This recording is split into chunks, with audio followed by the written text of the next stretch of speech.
What's going on, family? We back at it again with another day. You see, we ain't at the gym. We outside in this beautiful park and this beautiful weather. Today we're not gonna do no gym.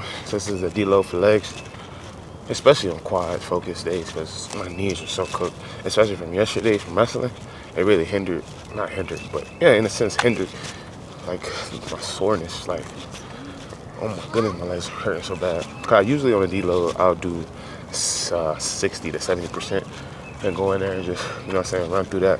Not really going as hard, but the way my legs feeling right now, I just want to listen to my body and just do something really, really light, and that's literally walk.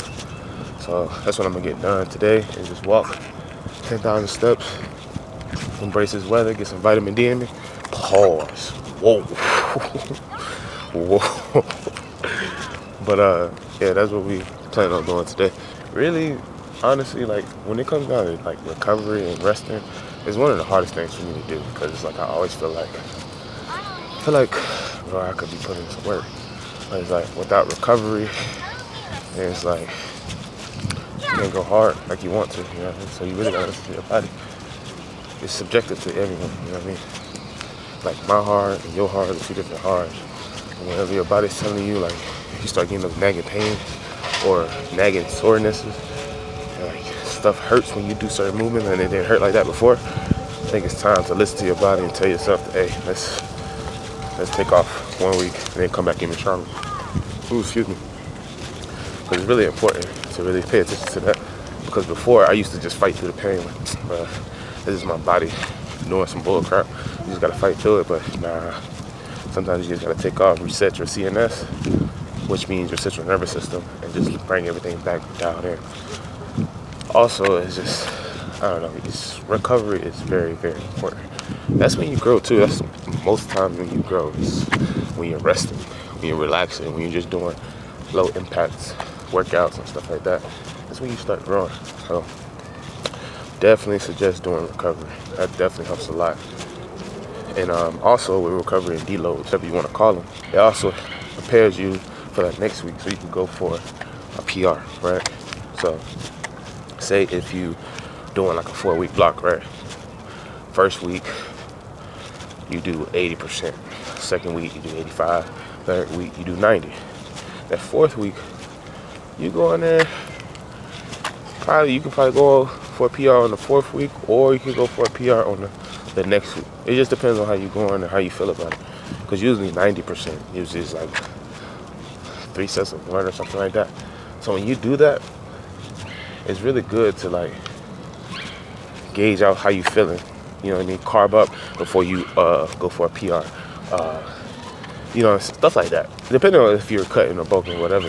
But if you're bulking, you should be already carved up. But if you're cutting and you're still trying to gain strength, I suggest if you're going for like that kind of PR, you should definitely have the carbs in the chamber, so you can be ready for that. Because that extra energy source is what your body's going to tap into when you're trying to go for it. So I definitely suggest doing that. So this past 4 weeks on legs, I've been doing pretty well. The only one that's been kicking me behind is the pendulum squat. The pendulum squat gets me every time because of its uniqueness of like on like the way like the angle set up, you know what I mean? It does so much to me, like, bro, it's insane, bro. It kills my knees. It really does. I don't know why. But pendulum squat is definitely good movement for quad growth and everything. But bro, when I tell you it's taxing on your knees, maybe that's just me. I don't know. Pendulum squat does that to me every time. I suggest anybody to try it, but oh my goodness. But I've been doing pretty well. Been consistent with the numbers and everything, really in like 10 on every set. Trying to get to 12. I think I got 11 last week. That's when my knees was really hurting. I think I got up to like 11 on one of the sets, 1 or 2. But it's tough. It's definitely tough. We're gonna get to 12 though soon. Hack squat been going crazy. I think I'm at like 5'10", 5'20". Almost a 6 plates. I could just throw 6 plates on there, but it's like I don't want to do that, and I freak around and jump too high. If that makes sense. I don't want to jump too high. Just want to gradually get up there so I can gradually get up to 6 plates. Because them 6 plates, I already know it's going to be a lot on my knees. But I see a lot of people use like resistance bands and all that other stuff to take the load off their knees. But the hack squat don't really hit that bad on the knees as much as the pistol squat do. I don't know. It's crazy. But I don't know. I might try that crap. I don't know. The belt squat. So when we first started doing the belt squat, we was doing like 225, 2 plates on each side. And that was tough. And then literally the next week, I tried to do that crap again. Bro, it felt like it was nothing on there. I was like, damn. I love the belt squat though. The belt squat, bro, that crap humble you. I ain't gonna lie. Now I got 4 plates on each side with a 25 on each side. And I think that's good enough. It's crazy I jumped that much from my first time doing it to now. But belt squat, that crap ain't no joke. And then, I like the belt squat though. I ain't gonna stop doing that for a minute. Definitely like it better than the Bulgarian split squat. Done doing those for a minute. Especially at that gym, because how many machines they have, but it's like no point in me doing that no more. And I kind of was tired of it. It was just, I just got sick of it. Then, you know, my handy dandy leg extension. Leg extensions, I think we've been questioning like 190 for maybe get up like to 12 on the first, 11, and 10. We've been consistent with that for the last 4 weeks on this past block, so we're gonna try to do better this upcoming block and get up there and try to get up to 200. It's gonna be a grind, but we're gonna get that crap burned so bad. It burns so bad, bro. Oh my goodness. Yeah. But what else we got? What else do we do? Oh, hamstrings. Oh my goodness. Hamstring day, low-key almost my favorite day, especially when I switched to that new machine I showed y'all with the little 2 handlebars on each side. Oh my God, I love that machine. It's so like, oh, and then they got this little heel thing where you put your feet up on it, so it put more emphasis on the hands and glutes. Bro, can't beat it. Best feeling ever. Then what else I do? Them glutes, I be doing a hip thrust. Them hip thrusts be kicking on behind. We only have 2 plates on each side, but that's enough for me. I don't need 3 plates. We ain't doing it for sure. Doing it for hypertrophy, really. So we really don't need that much weight. What else do we do? The laying and sitting down hamstring curls. The sitting one, sweet. I could do those all day. The laying ones, bro, they kick my behind every time. I think I finally went up like 10 pounds on that thing. It took me forever to get up there on that thing. It's be tacking though. It be bad, tacking. Badly. But yeah, I mess with the laying down one for sure. That crap definitely gets you right. My hamstring growth definitely came along from this past bulk for sure. So I'm gonna talk to y'all how I deal with, like, you know what I'm saying, like, cause them hunger pains are starting to come, especially this close. We're like 15 weeks out, but them hunger pains are starting to come in, like for the past week or so, I would say, at night. Oh boy, I'd be hungry, man. I'd be so hungry. And it's like, I don't even be hungry for real. It's like, I don't know what to call it. Like, it's like the snacking, maybe, feeling, I don't know. But, because I'm so used to being full, I guess, from the bulk, that it's hitting me. And it's like, come on, we can eat something. It's like my mind just telling me, yeah, bro, we can eat something. No, we can't. We can't eat nothing. We ain't got no calories to spare. So, how I deal with that is just them Diet Cokes. Them Diet Cokes are definitely a hack. Definitely different from like last year when I had to fight through it. Cause I didn't really know about Diet Coke, honestly, at the time, and how much it helped. It can help. So by me adding that to the diet, it definitely helped. About like 2 cans a week, 3 cans a week. And just be killing them things, especially if I'm overly hungry. And not to it's just my stomach or my mind just telling me I'm hungry when I'm really not. So when I drink that, I'd be good, and I just chill. And then also I'd be saving my last protein shake as a last meal. And then once I do that, I'd be good to go. But I mess with it though. I definitely mess with that.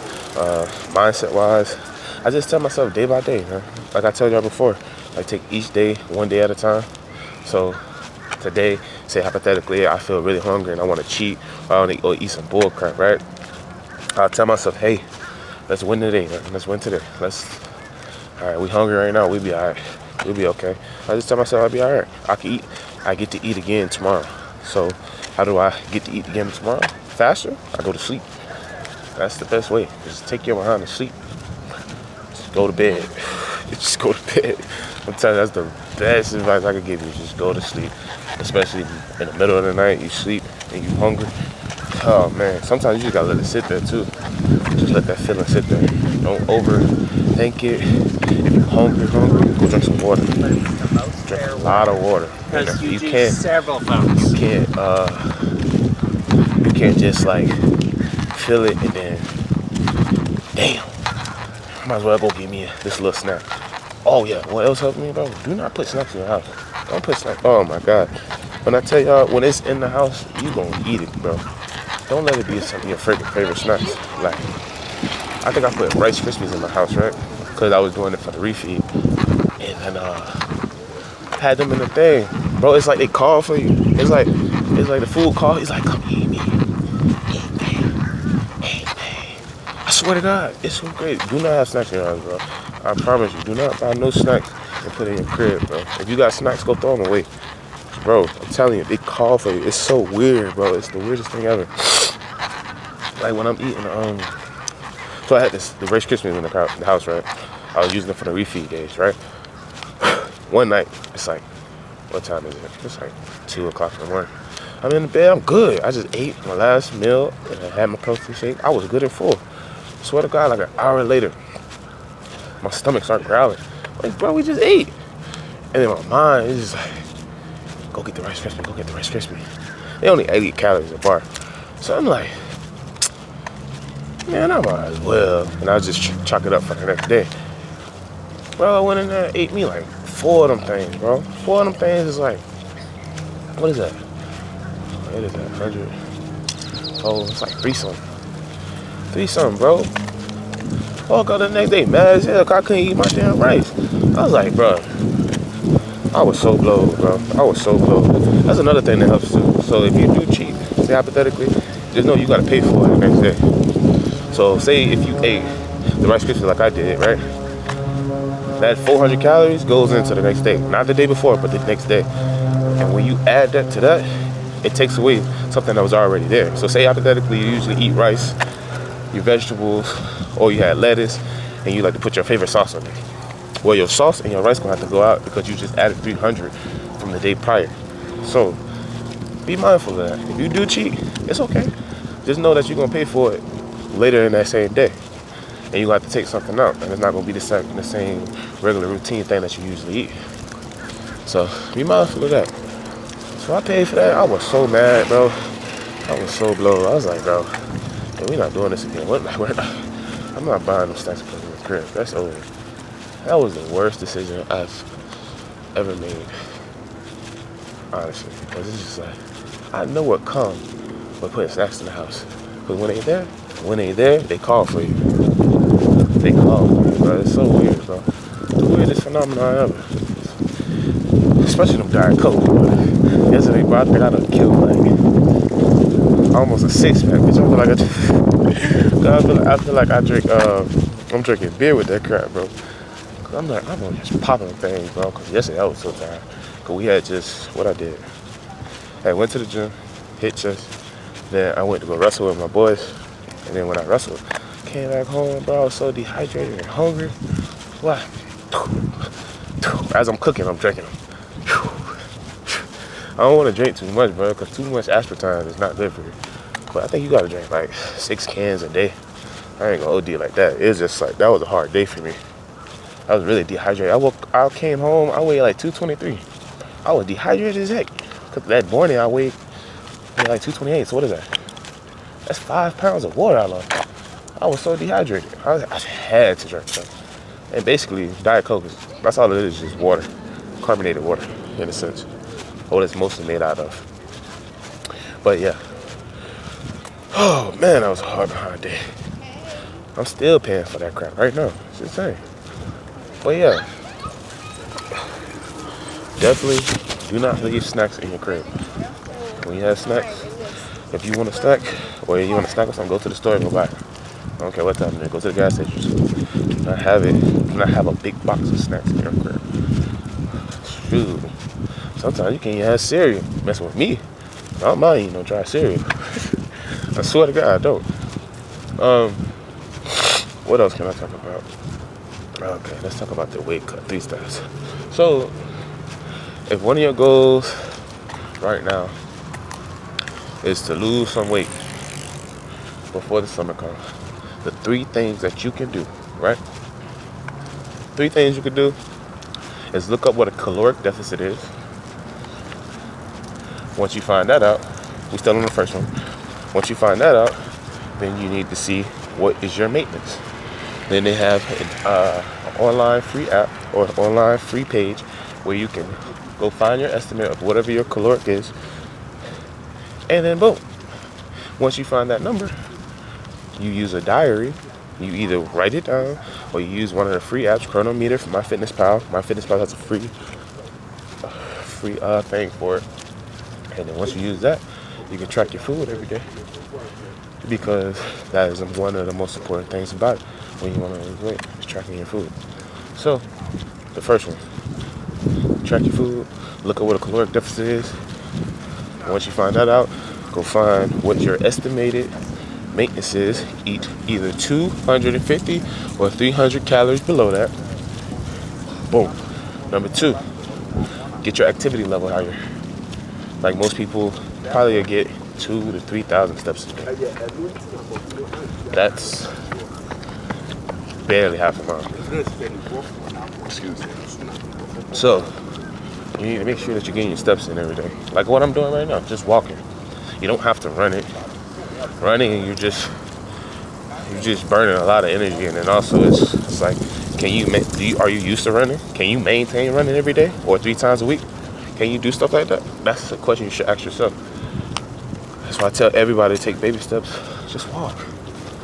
It's too beautiful. Too beautiful, and the weather is too good out here not to just walk and embrace it. But honestly, I can understand why you want to run, because I was the same way last year and the year before. I like to run because of the extra exertion, and then also the sweating made my mind think that I'm doing more than what I need to actually help me lose this weight. I can expedite the weight loss I can expedite the fat loss, and I can do all that extra stuff. And that's really not true. It's like, I can't expedite it by running, you know what I mean? Because I can get more steps walking than running, honestly. Because I only can run for so long without being gassed out completely. I can walk for a very long time and burn way more fat because it's low impactful and you can do it for a long time.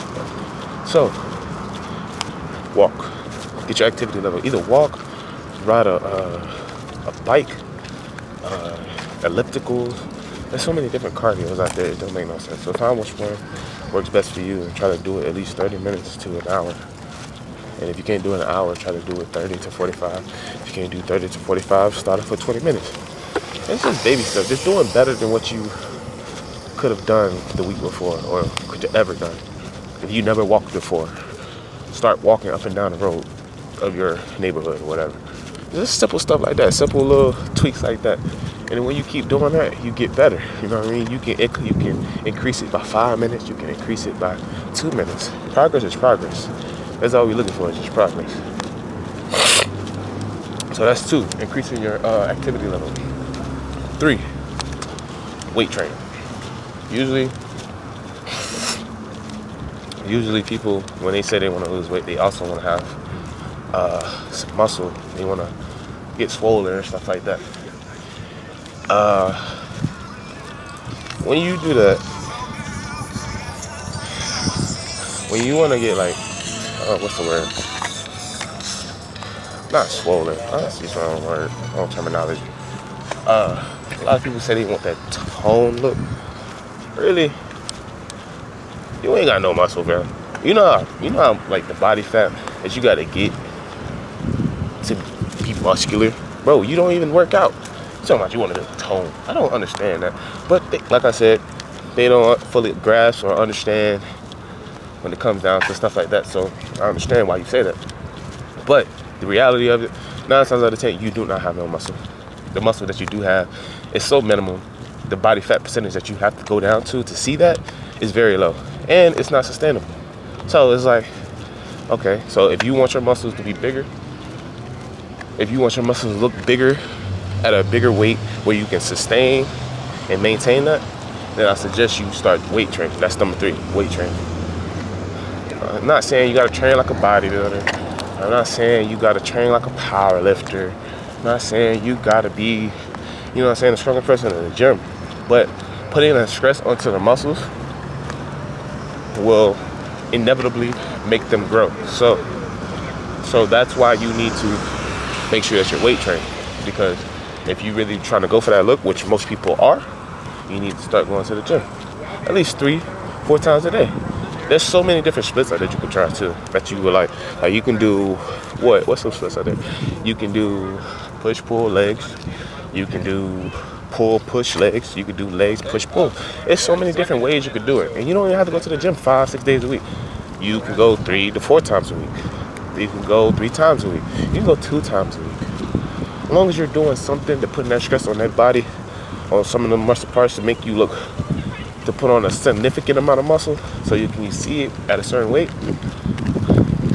that's it right there. It don't matter. Just find what you like. Play with it. You really gotta fall in love with it. You gotta make it like literally your hobby. Even if you don't want to become a bodybuilder, powerlifter, it has to be into your lifestyle. It's not something you should do or could do every blue moon type stuff like that. So you gotta make it a part of your lifestyle, bro. Honestly. But the main one, like if it's on a ranking basis, number 1 is definitely nutrition. I'm telling you, you don't change your eating habits, you're not gonna lose no weight. You might put on some muscle though. But you're gonna put on muscle, but you got all this excess fat on top of it. You ain't gonna never be able to see it. You may look buffier, you may look like buffier or scruffier in a sense. But if you're not paying attention to like what you're eating, that's over, honestly. It's totally over. I appreciate y'all for watching. Listen to me yep for a good almost 30 minutes. And make sure you guys like, comment, and subscribe. Make sure you tell your family, your friends, all about this channel, because all we finna do is go up. And we get the rest of these steps in, and we out of here. We gone.